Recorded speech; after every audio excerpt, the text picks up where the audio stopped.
What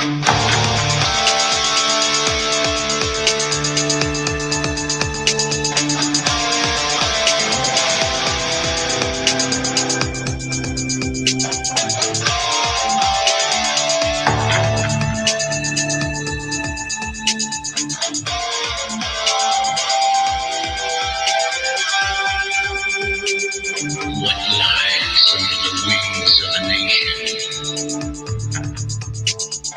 is Main Street Media's disinformation. What lies under the wings of a nation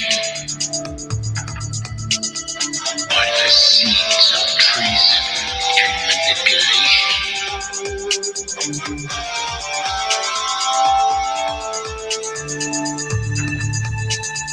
What lies under the wings of a nation is a storm as the people rise.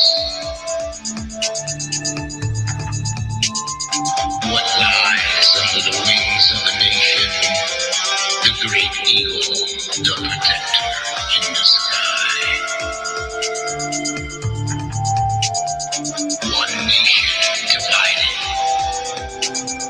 They gathered on November 3rd.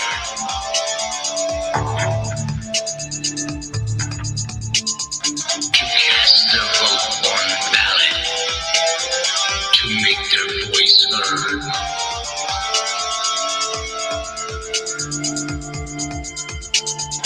From the right-hand man of MAGA, with a movement great and proud.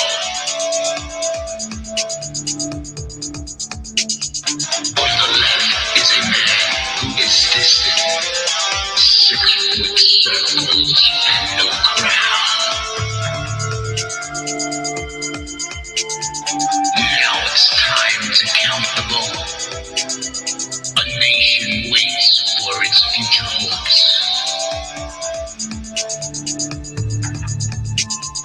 In the early morning, as the tally votes, mail-in ballots disguise the hoax. With courage of their conviction, they stand on holy ground.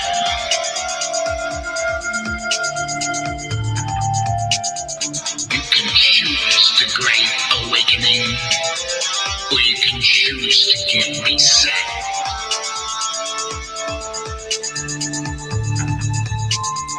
It's mankind's worst challenge, one we will never forget.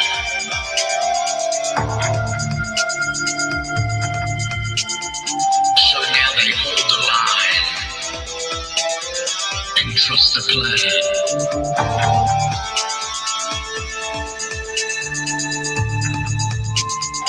As Cube drops his prediction stand,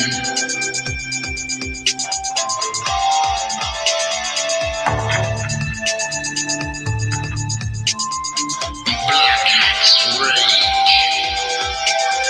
as white hats pounce. Truthers gather. Anons used to mouse.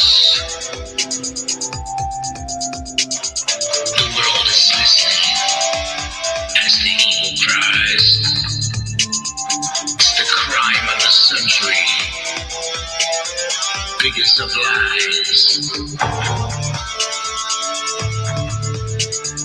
The sons and daughters for justice will march.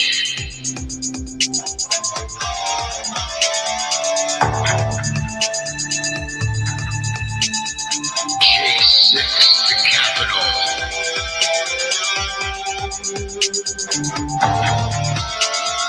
As the deep state plots.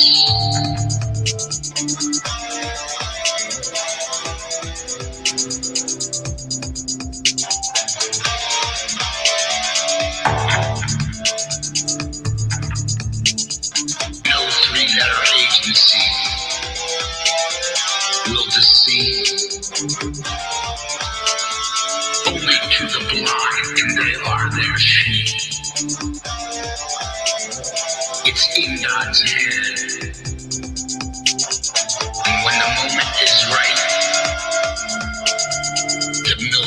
reinforces what the patriots fight.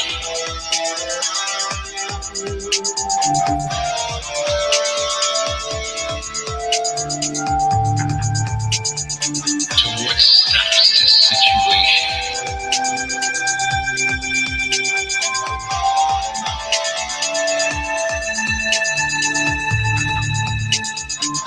Decertification for the 25th demand.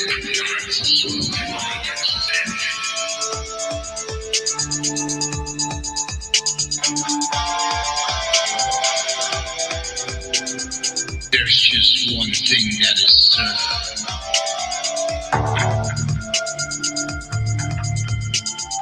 What lies behind this curtain of black? Its features are under attack.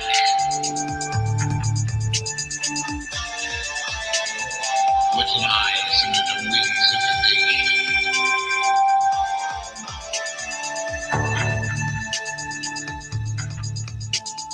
Is a president in exile.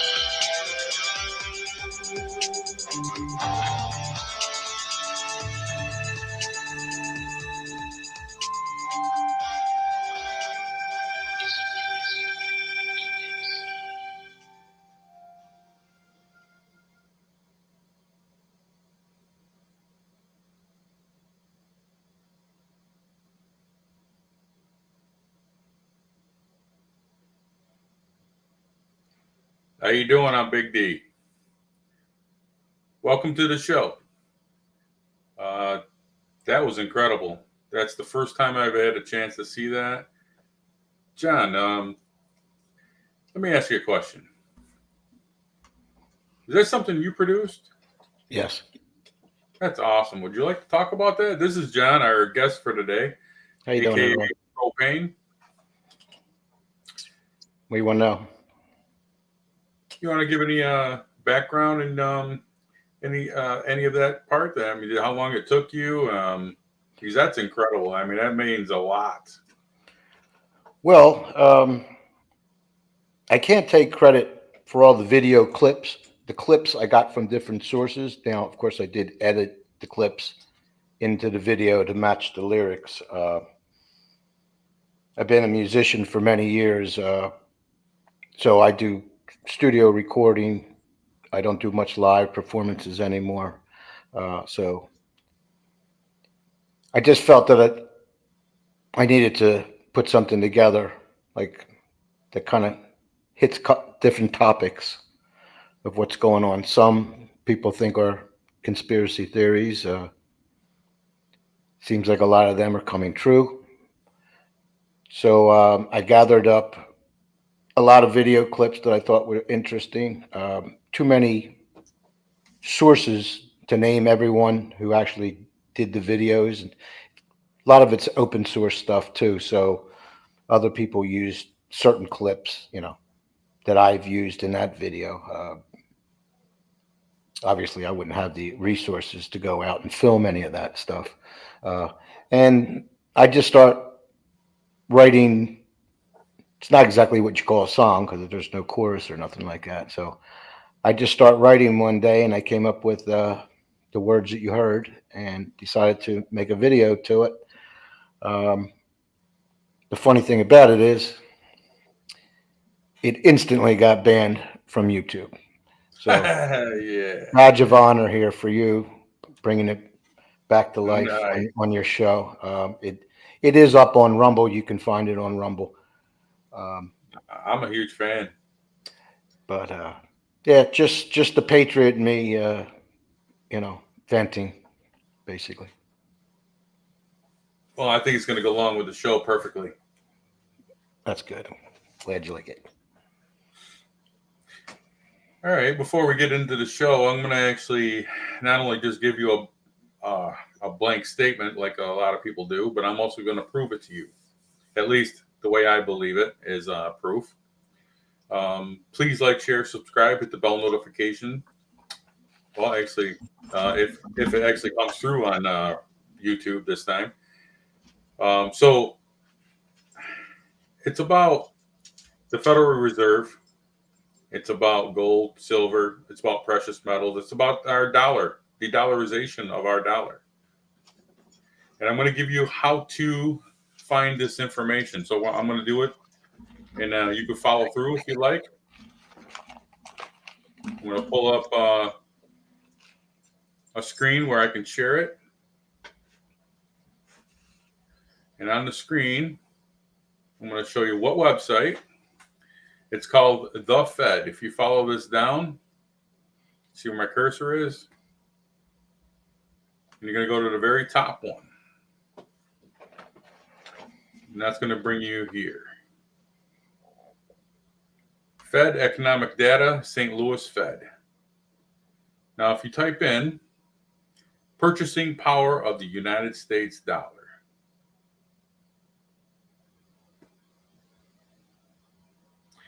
and if this works this time, it'll allow you to see the graph.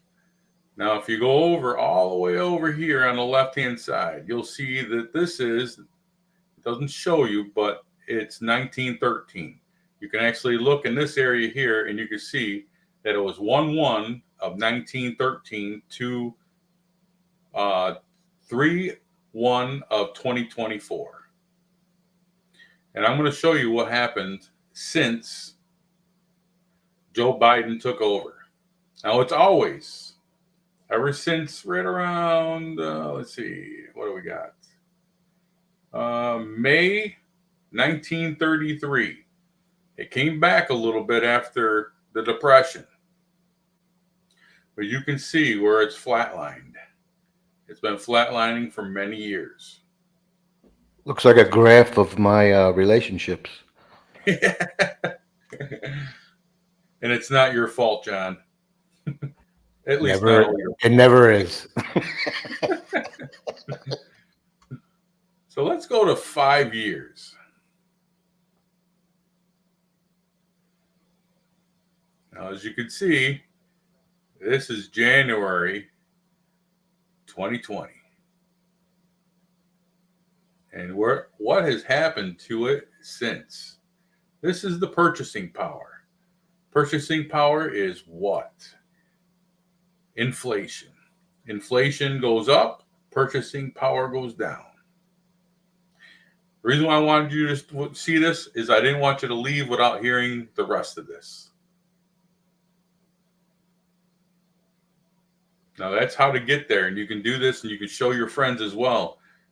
If you look at it, right now, we are at about 3.7 cents per dollar of purchasing power when it comes to inflation.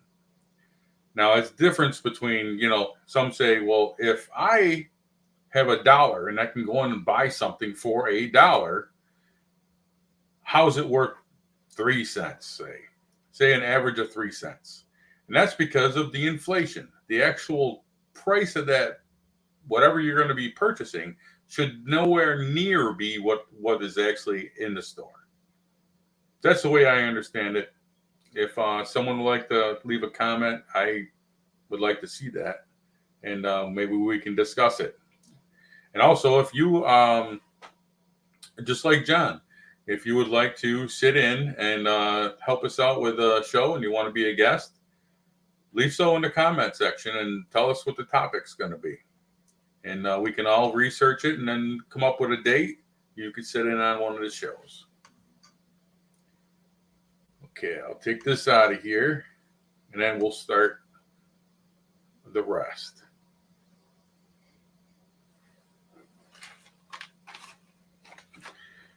Okay, now let's see. Gold is a primary currency metal. It's the metal in which to revalue currency with when they do an overnight reset. Silver is a secondary monetary metal. While both of these are used in manufacturing, silver is used a whole lot more. Many of those things no other metal can do, which silver is top dog when it comes to the amount of things that silver can do when it comes to manufacturing. Gold does not get up in production, get used up in production. Gold is recoverable because it's worth a lot more. No one's going to spend, a ton of time recovering silver, even though we haven't been told this, but I can tell you that my research has shown that there is very little silver left to be mined, especially the last 4 or 5 years. We've been in a deficit. We need, say, X amount of ounces of silver, and they're only producing 500 million ounces less than what we really need. So the amount of silver available, you can actually see on the COMEX, the LBMA, the amount of silver that's available for sale. All those things can prove what I'm talking about. Now, gold can be accounted for about 98%. Silver gets used up, so there's no recoverable ability of silver, like I stated. No one is on YouTube like you do see, say, someone with gold trying to recover from computers and electronics and laptops, solar panels, electric cars, even electric batteries. They take quite a bit as well for connectivity. There's just no value in it when it comes to recovering, especially right now. But if you were someone who could foresee the future, you could be doing it, collecting it, and then when the silver does finally get to that point, and there's a bull run, then you're going to be taken care of. Wall Street won't tell you the true value of silver. It's going to be the central banks when they do an overnight revaluation of our currency. All of the debt we have accumulated, which is trillions of dollars in debt, needs to be burned off. Hyperinflation will not just exit. It will increase. Say like a candy bar is going to cost you $1,000, just like when Venezuela had an issue with their currency. It ended up being worthless. And like John was talking to me about earlier, it ended up in their streets.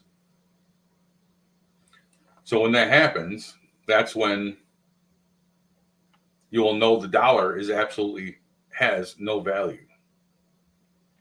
People will lose complete confidence in the currency and stop using it and go to a barter system. And that's where we become really local. You're going to be very, very tight with your farmer. He's going to be the actual person that is probably going to keep you and your family alive. Hopefully it won't be that long. Hopefully our government will figure this out. Hopefully our military will help the weak and the elderly, the ones who can't take care of themselves. Hopefully there won't be unrest in the streets because there's not enough of them to take care of what needs to be done, my opinion. Purchasing from farms it's just going to be inevitable. You might even want to get close to one right now. Like maybe a few of your friends go in and buy a half a cow. Purchase some eggs. I have a neighbor not even a mile from my house. That's where I purchased my eggs.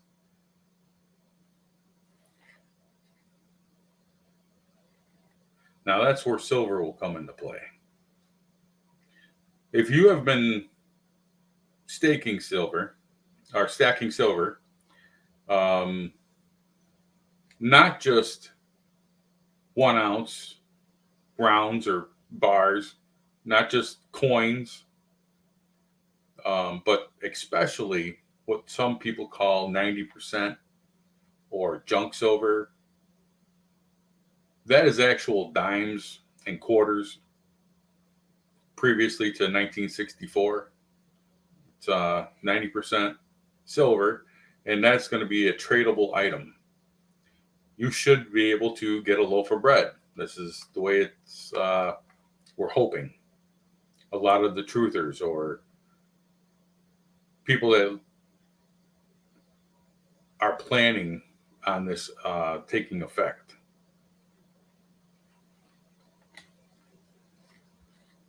Easier to take a dime or a quarter to buy bread or milk at your local farm than it is a kilo and try to figure out how you're going to get change back.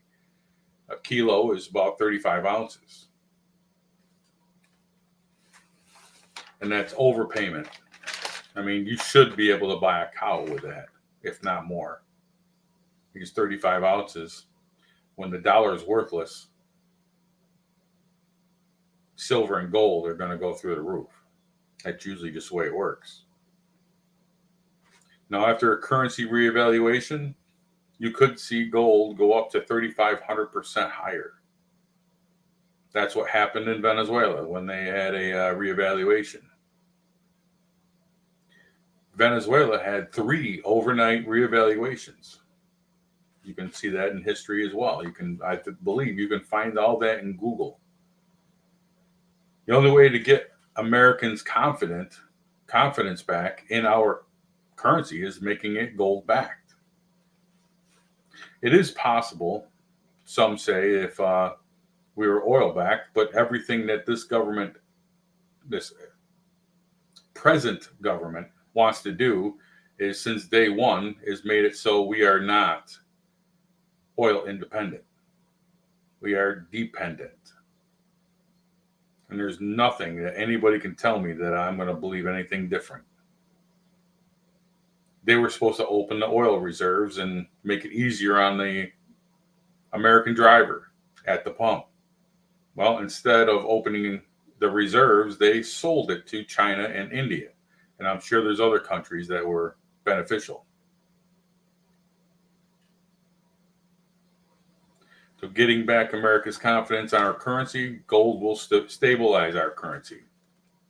Have a gold-backed currency will make our government have a fiscal responsibility. The government will have to live within their means. Right now, there is no restrictions. No restrictions on how much money can be printed. Every time that happens, the value of our money is lost. There is no purchasing power of the US dollar going on. The Fred, F-R-E-D, search bar, like I showed you, and typing in the purchasing power of the consumer dollar or the US dollar, you'll find exactly where I showed you.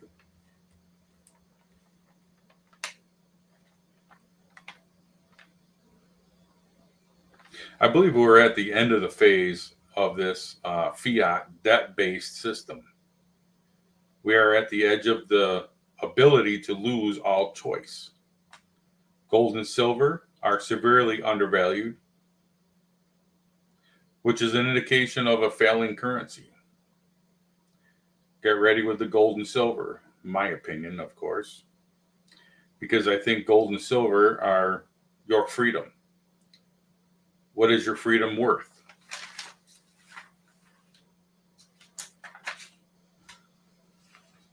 I will not jeopardize my freedom. My research might be wrong. If it is, I collected and stacked, but I won't lose. Because even though gold and silver may go up and down, but they both will perform. They keep moving up, so I can sell and not lose. That's if, well, in my opinion, gold is a repetition of history. But definitely get your food and water and your metals. That's your wealth preservation. Come together in your community is the only chance we have.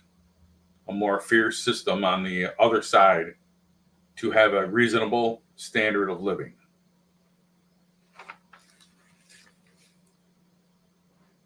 For our future, if the reevaluation happens, if the currency fails. I think our new government, because I don't think it's going to be this one any much longer. That again is my opinion, but I will make a blank statement once in a while. John, do you have anything you'd like to say? Well, I agree with everything you said there. I think my biggest concern is, say, if something like that goes down, economy, everything crashes, dollar's not worth a thing, can't go to the store, all that kind of stuff. I think that's my biggest concern is if the rebuilding period takes longer than most society can rebound with. Because I really don't believe most people are prepared. I mean, I don't expect everyone to be like a prepper. I don't expect everyone to, even buy gold and silver. Some people just don't believe in it, and that's fine too. But as far as preparing for anything, I mean, you should have a plan. You and your family. Don't forget your animals. I believe in the better than nothing plan, something I came up with when I started thinking about what I could do if, there was a national tragedy or some event. So when I mean better than nothing, I mean if you don't have a lot of money to spend on things because you need it now to just survive every day on a daily basis, there's just a lot of things you can do. I always thought starting out with a bug out bag is the best because one, it's small. Two, you put it in there, you put things in there that your basic needs that can last you a weekend or a week. It's real easy to do. Change your clothes, some socks, maybe extra shoes, some water, some stuff, snacks and stuff like that. Maybe something to protect yourself. Now, bugging out is not the greatest thing to do. That's only if you have to leave your home. The best thing to do is to stay in your home. But the problem with if you're stocking up at home and if you had to leave in a hurry, you are not going to be able to bring all that stuff with you. You're not going to bring all that water. You're not going to bring all that dried up, freeze dried food with you. You're just not going to be able to do it. You're probably not going to have time to do it. So that's why I always said start with the bug out bag. It's always there. If you never use it, so what? And things that can go into a small bag, relatively inexpensive stuff. First aid stuff, your medicines, something to eat, something to drink, something to make fire, something to keep you cool, something to keep you warm, depending on the season. You have to adjust your bag. Don't make it too heavy in case you have to run. I'm not trying to scare anyone. I'm just saying when I mean small, start small. A bug out bag is the best way to go. Even if you don't have to take it out, it's there. That's true. And if that's all you do is in prepping for something like that, or that's all you can afford, that's great. At least you did something. You have, a first aid kit. You have a little bit of food, water, maybe a water filter system, small portable one, things like that. Your basic needs that you could, last you a weekend or a week. After that, things ain't right after that, and you're out on the streets. Well, you're gonna, you'll be meeting up with other people and hopefully good people. But that's a good way to start. Not everyone can buy gold and silver, and most of us probably can't. So, looking forward to a crash or something like that, or a change, or something like that, disaster. Get yourself a bag together and think small. It's better than nothing. That is true. Think about it. Small, easy. You can buy the stuff, dollar stores or things like that. And remember, when you do things like canned foods, like if you got canned foods at home, you can stack them all the way up to the ceiling, but you ain't running with them canned foods. If you have to go, you can't take that big stack with you. That's true. And if you have freeze dried food, well, you're going to need a sufficient amount of water or a water source or a clean water source to heat that, the dehydrate, to get that food edible again. So a lot of people forget too that when you do have canned food, canned vegetables and stuff like that, don't discard the water that's in the can. You can drink that for the nourishment, or you can boil that and put that mixed in with your dehydrated food if you're running low on water. So that's just another little tip. That's what bothers me the most about all this. How long and how many people won't be prepared, because that's what's going to cause problems in the streets. Yes, it's going to You know what cause I mean? more people to do the bad things. Exactly. So you could be a good person and be all prepared, but man, if you got people that are not and they're out in the streets, I mean, you see what happens when these stupid little riots show up. What's the first thing they do? They're robbing stores of TV sets. For what? Yep. Like when there was the blackout in New York, people are pulling TV sets out of stores. There's no electricity. Why are you buying? Why are you stealing a TV? Yeah, I know, right? They're the kind Tell of me how people. those colleges aren't organized. Like, same color tent, same kind of tent, same Absolutely. manufactured tent. Right. It just doesn't. It's just useful idiots as far as that. Educated, once again, I got to say, into stupidity. You know what I mean? I agree. So you can only do what you can. You got to keep your family safe as best you can. And if you have to fight, you have to fight. You have to defend, you have to defend. If you know, you got to think of the Patriots back in the day. Think of the Tea Party. Think of the, you know, what did they do? Well, they put their lives on the line, and we might have to do that again. Yeah, it's real scary. Sure. I'm lucky because I'm not in a big city. I'm not even in a small city. I'm in a small area outside of a city, which is the central New York area. And there's a location that we have picked out, which is an old campgrounds for summer camp. And we have plans of taking it over because no one's been there in years. It's got some decent properties. It's got a lot of cabins on, and it's a perfect place to bring our. We have ammo, we have guns, we have lots of water.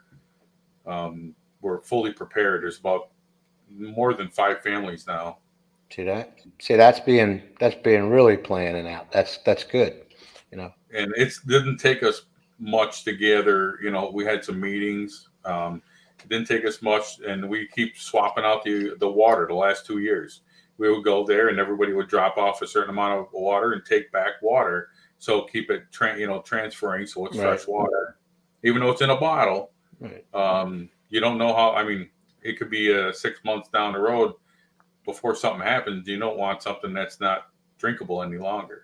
Right. Yeah, and this is not to scare anyone because we don't even know anything like that's going to happen. No, we don't. That's No. that's why you should always be prepared, not just, That's why I say better than Looking at nothing. That graph, that Fred graph, is You know, enough to scare me. just like the same thing. Yet you should have something in your car if you ever get in an accident or stuck or whatever. That you have some food and water in your car. It's very important. Most people don't. But you get in an accident, you go in a ditch somewhere, and no one knows you're there. No one knows you're there. I mean, that could save your life for a little while. That is true as well.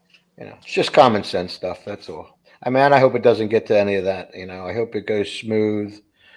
Uh, I believe it has to happen. I mean, like you can barely buy anything now, and everything's getting smaller in the packaging. I mean, how much smaller can it get? Some Yeah. of these items you used to buy years ago were this big, and now they're this big, but they're that much more money. So Yeah. if you follow that down a path like that graph that you showed, okay, well, the item keeps getting smaller and the money keeps getting lower, and then next thing you know, there's nothing. So, and that looks like the path we're heading down to. So something's got to happen at that point, right? Yep.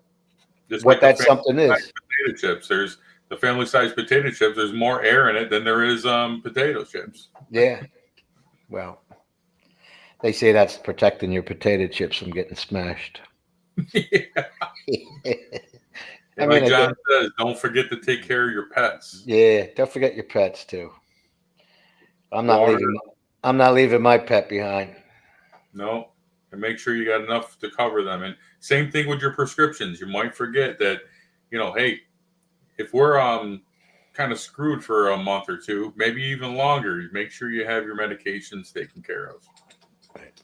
And I would hope if something like that happened, that, like you said, the military would come in and help with that stuff if you haven't been prepared.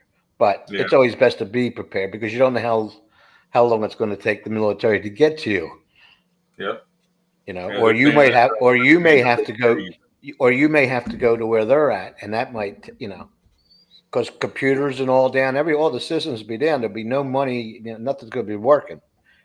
If something like that happens. So just a little bit of common sense preparedness, and everyone should be good. Another tip is top off your fuel tank every few days. Yeah. You never know, because if you do have to drive where the military is, I live right in an area where there's Navy, Marines, and Army, Air Force. They're all right here. So I'm lucky I have something within 5 miles from my house. But having enough gas if you don't have someone that close. And it doesn't mean they'll stay there. It is possible that they might have to go to the bigger cities, New York City or something like that. Because, like I said, there's not a lot of, when you think about how many people are actual military, it's very mind-blowing when you think about how that little of amount of soldiers are for our American our organizations combined.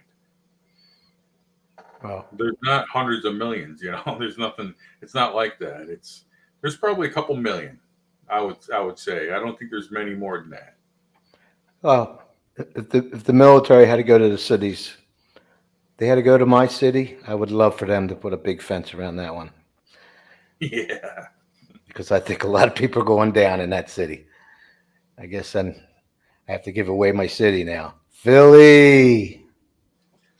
It is a good city. I was there a couple times, and I'm a big fan. No, it's a beautiful city. It's just,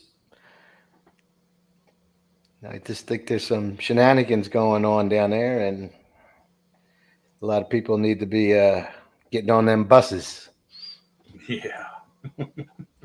That's just my opinion now. All right, John. I do appreciate you stopping in. I didn't want to take up all your night, so That's all right. I do appreciate you stopping in. And if anybody else would like to sit in and want to be a guest on the show, just leave a comment in the comment section, and I will get to you. John, you want to hang out for a second? I sure will. Take care, everyone. Have a great night, guys. God bless.